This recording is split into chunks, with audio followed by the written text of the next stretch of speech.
A ver, durante la pandemia de COVID, todos vimos cómo la desconfianza se extendía, casi como otro virus. Pero, ¿cómo pasamos de ahí, de esa simple desconfianza, a un universo entero, un cosmos de teorías conspirativas? Pues bien, parece que un estudio fascinante acaba de dibujar el mapa para entender ese viaje. La pregunta es esa, ¿no? ¿Cómo una simple duda puede acabar convirtiéndose en todo un mundo de conspiraciones? Seguro que nos suena la idea de caer en la madriguera del conejo. Se empieza con una pequeña pregunta y sin darse cuenta se está en un lugar completamente distinto. ¿Pero de verdad es una caída? ¿Es algo accidental? La verdad es que la imagen es muy potente. Eso de caer en la conspiranoia da la sensación de que es algo que te pasa, un accidente, algo caótico, aleatorio, pero los investigadores que han hecho este estudio se preguntaron algo fundamental. ¿Y si ese viaje no es tan desordenado como pensamos? Y aquí es donde está el quid de la cuestión. Normalmente se asume que creer en conspiraciones es algo, pues, caótico, irracional, que se salta de una idea a otra sin ton ni son. Pero, ¿y si no fuera así? ¿Y si hubiera una especie de mapa oculto, una lógica interna que conecta todos los puntos? Una lógica que, bueno, dentro de su propio universo, tiene todo el sentido. Pues bien, para encontrar ese mapa, un equipo de sociólogos decidió irse a la fuente. Se pusieron a seguir las migas de pan digitales, por así decirlo. ¿Y dónde estaban esas migas? Pues donde estaban ocurriendo todas estas conversaciones en tiempo real, en las redes sociales. Y ojo, cuando hablamos de una investigación masiva no es una exageración. Estamos hablando de más de 1.600.000 tweets. Sí, 1,6 millones de tweets publicados solo en España. Una auténtica barbaridad de datos que les permitió, tener la foto completa de lo que estaba pasando. Y no analizaron cualquier momento, sino un periodo clave. Cubrieron los 3 primeros años de la pandemia. Desde el shock de marzo de 2020, pasando por aquella primera gran protesta contra las medidas en agosto, y hasta finales de 2022.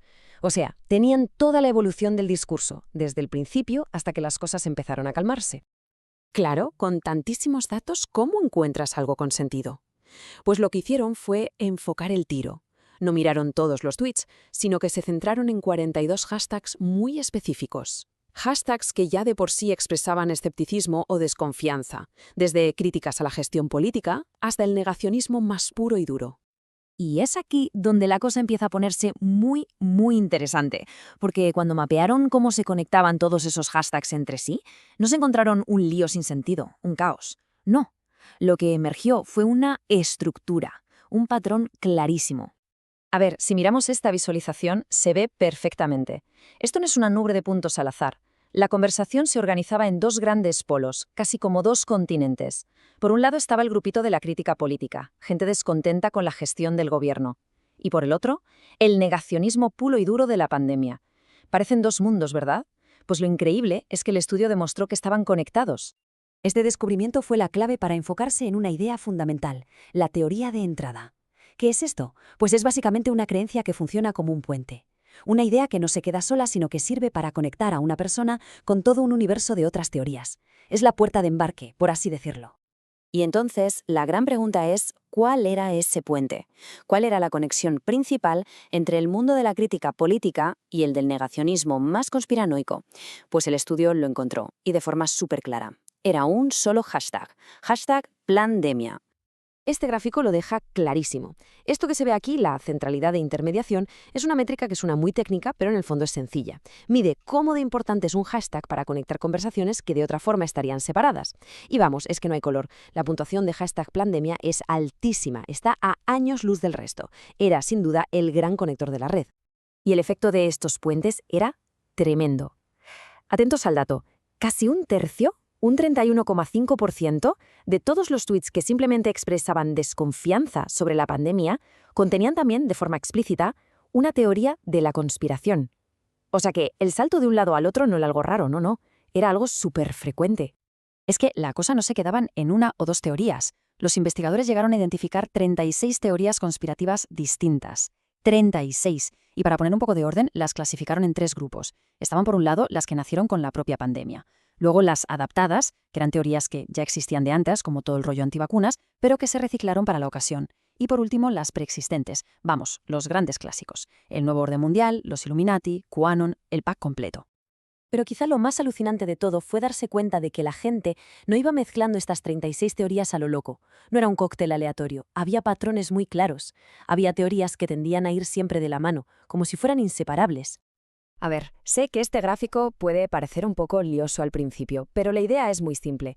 Es un mapa de afinidades. Cuanto más oscuro es un cuadradito, más fuerte es la conexión entre dos teorías, o sea, más veces aparecen juntas en el mismo tuit. Lo que nos está mostrando en realidad es la arquitectura secreta de este universo de creencias. Y gracias a este mapa salen a la luz conexiones que son fascinantes y que, dentro de su lógica, tienen todo el sentido del mundo. Por ejemplo, la idea de plandemia, de que todo era un plan. Conectaba de maravilla con que las mascarillas tóxicas eran parte de ese plan. O la idea de que las élites nos controlan, pues claro, conectaba directamente con la figura de Bill Gates. O sea, no era un caos para nada. Era un sistema muy bien trabado con su propia coherencia. Así que la conclusión es bastante clara, ¿no? La gente no mezcla teorías al azar. Se conectan por dos motivos principales. Primero, por proximidad temática, porque hablan de cosas parecidas. Y segundo, y esto es lo más importante, porque apuntan a un enemigo común. Comparten una desconfianza profunda hacia las mismas instituciones, los gobiernos, las farmacéuticas, las élites. Y con todo esto sobre la mesa, volvemos a la pregunta del principio. ¿Estamos hablando de una simple caída por la madriguera del conejo? Pues va a ser que no. La evidencia de este estudio nos dice que esa metáfora, la verdad, se queda bastante corta. De hecho, los propios autores proponen una imagen que encaja mucho mejor con lo que han encontrado. No es una sola madriguera, es más bien un laberinto.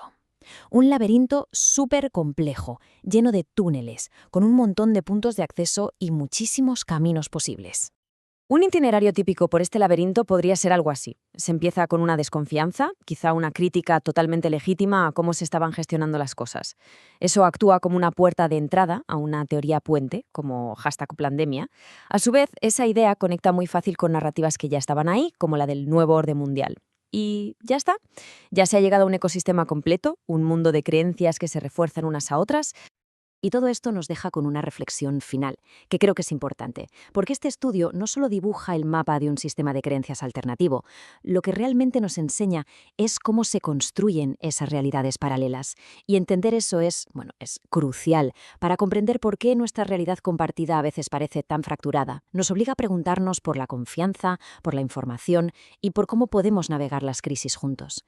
El estudio, como hemos visto, nos ha dado el mapa. El gran desafío ahora es aprender a movernos por este territorio tan complejo.